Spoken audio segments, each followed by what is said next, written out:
There seems to be a lot of confusion about these Hunter irrigation controllers and start times and run times. So let me show you just real quickly what it means. The start time is when a particular program is going to run.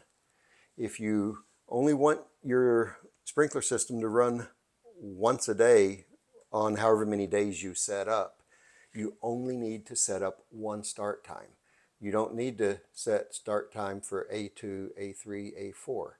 You only need one, and on this we're going to set it for A1 at 6 a.m. Then here, when we go to run times, this is not program A1. This is program A zone 1. It is saying that zone 1 is going to run for 20 minutes. Zone 2 is going to run for 20 minutes. Zone 3 is going to run for 20 minutes. And zone 4 is going to run for 20 minutes. That's what the start times and run times mean.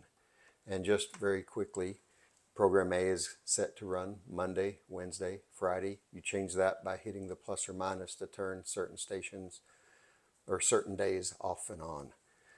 But again, you only need, under most circumstances, one start time for any program. I've got a more detailed video that explains each of these settings, but I just wanted to clear up start times versus run times. Start times, this is program A1, and it's going to start at 6 a.m.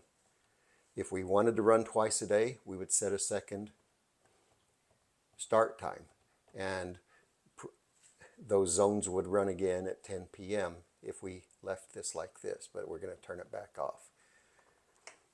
Run times, where you see A1, that is not program A1, it's program A zone 1. I hope this clears things up for you. I appreciate you watching. Have a great day.